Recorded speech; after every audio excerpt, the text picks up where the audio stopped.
Kung hindi ka makatulog, kailangan mo ng magnesium, so kumain ka ng avocado. Kung mababa ang iyong energy, kailangan mo ng iron, so kumain ka ng gulay, especially spinach. Kung feeling mo mahina ka, kailangan mo ng zinc, so kumain ka ng mangga.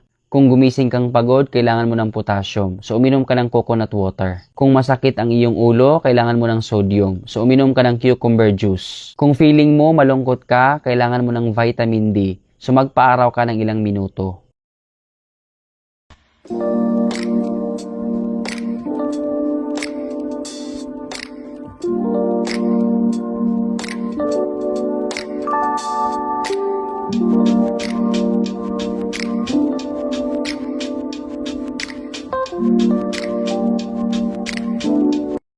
Ayan, ganito lang mga kahilot ang gagawin ninyo. Kapag masakit ang lower back ninyo, i-hot compress na muna ninyo. After nyan, yan yung araw na yung pataas, dyan mo po ninyo hagutin. Tapos dito sa puwitan, sa buttocks, dyan din nyo hagutin pababa naman. Ngayon, maglalagay lang po ako ng oil. Yan, irarab nyo para mainit. Para pag nilapat nyo dyan sa likod nyo, so hindi siya mabibigla.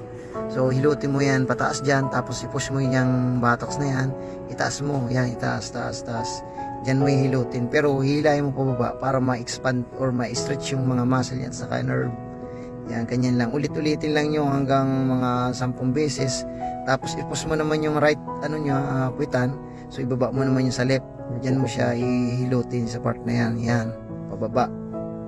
Yan. Kung nasan yung masakit, pwede mo siyang pukusan kasi nandun yung compression ng kanyang mga ugat. Yan. Tapos double thumb, taas yung taas, kasabay dito sa baba. Ayan, ganyan. Ganyan lang, paghilot lang. Lagyan niyo po ng pressure. Ayan. Pwede mo rin itulak doon pataas. Yun namang tampong pababa. Ayan, ganyan lang mga kahilot. Tapos rub mo ulit. Tapos hilutin mo pataas. Ayan. Tapos lagyan mo ng towel. Pagkatapos punasan, lagyan mo na din ng hot compress. Ayan.